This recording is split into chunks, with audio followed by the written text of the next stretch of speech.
Sirmatoli flyover का जो विवाद है वो अब थमने का नाम नहीं ले रहा है। अब कहा जा रहा है आदिवासी समाज की ओर से कि आपके आवास का घेराव जो है वो आने वाले समय में वो लोग करेंगे। क्या सरकार कोई पहल नहीं कर रही है? क्योंकि उनका कहना है कि सरकार फिलहाल मौन है, सरकार इस दिशा में पहल ही नहीं करना चाहती है, ऐसा आदिवासी समाज की ओर से कहना है।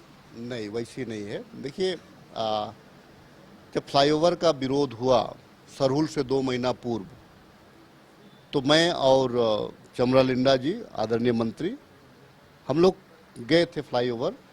जाने के बाद में पता चला कि वहाँ जो डाउन है, डाउन में जो रैंप बना हुआ है, तो उसको हटाना, तो हम लोगों को भी लग रहा था कि ये हट जाना चाहिए। लेकिन टेक्निकल अभी मामला क्या है, जब हमने मुंबई आईटी के लोगों को बुलाया, जो उन्होंने डिजाइन तैयार किया था, उसके जस्ट 1 दिन के बाद वो लोग यहाँ पे आए। माननीय मुख्यमंत्री के चैम्बर में मीटिंग हुई और मीटिंग के बाद में डिजाइन में अगर चेंज होती है तो उसमें ब्रिज पे उसका प्रभाव पड़ सकता है।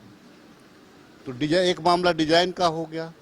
अगर हम वहाँ पे पिलर लगाने की बात करते हैं तो डिजाइन में चेंज करेंगे तो वहाँ एक्सीडेंटल जोन बनने की ज़्यादा संभावना है। हम ब्रिज को भी नहीं तोड़ सकते हैं।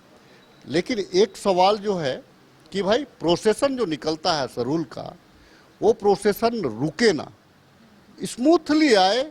और जिस प्रकार से लाखों की संख्या में लोग आते जाते रहे हैं, अपना नाच गान के साथ में अपना पूजा पाठ करते हुए जल ढालने का काम करते हैं, वो लगातार है। इसका प्रबंध सरकार करेगी। अभी क्योंकि लगातार समाज के लोग तमाम ट्राइबल एमएलए का विरोध कर रहे हैं, अच्छा है। अपने हक हुकूक के लिए अगर ये लोग इतने जागरूक हैं तो मैं अच्छा है, ये मैं इनका स्वागत करता हूँ। यहाँ 2 चीज़ है। एक तो बहुत कुछ लोग यहाँ पे सरना के पक्ष में हैं और कुछ लोग जो हैं राजनीति कर रहे हैं। 2 पक्ष है। कुछ लोग वाकई में सरना को बचाना चाहते हैं, रैंप को हटाना चाहते हैं, कुछ लोग रैंप के माध्यम से राजनीति करना चाहते हैं।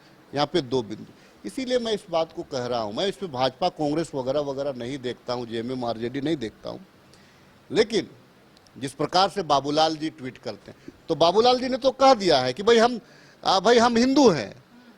उन्होंने तो कहा कि हम हिंदू हैं। जब जेवीएम में थे तो वो कह रहे थे सरना सरना, कि हम भाई सरना है। लेकिन जैसे ही वो भाजपा में चले गए, वो बोलने लगे कि भाई हम हिंदू हैं। तो बाबूलाल जी को तो बोलने का मतलब नहीं है। चंपाईदा का भी यही स्थिति है। जब इंडिया गठबंधन में थे तो कहते थे कि आदिवासी और सरना की बात करते थे। सरना कोर्ट का बिल जब हम लोग विधेयक लाए तो उसमें साइन किए हैं। लेकिन जैसे ही बीजेपी में गए तो बोलने लगे कि भाई हम सरना क्या होता है, हम तो हिंदू हैं। वो बोलने लगे। तो चंपाईदा को ना बोलने का अधिकार है, ना ही आपका बाबूलाल जी को। हाँ, अब सीपी सिंह सर हैं, उनका अपना है। सीपी सिंह साहब जो है, चूंकि उनको क्या मतलब है, उनको राजनीति करना है तो राजनीति कर रहे हैं। तो मैं इसीलिए मैंने कहा कि भाई 2 पक्ष है, 2 पहलू है। एक पहलू है कि जो वास्तव में रैंप को हटा करके प्रोसेस आने वाला जो सरहुल जुलूस है, उसका आने वाला दिन के लिए वो रास्ता साफ रखना चाहते हैं। दूसरे लोग इसी रास्ते पे राजनीति करना चाहता है, इसी जो रैंप के माध्यम से राजनीति करना चाहता है।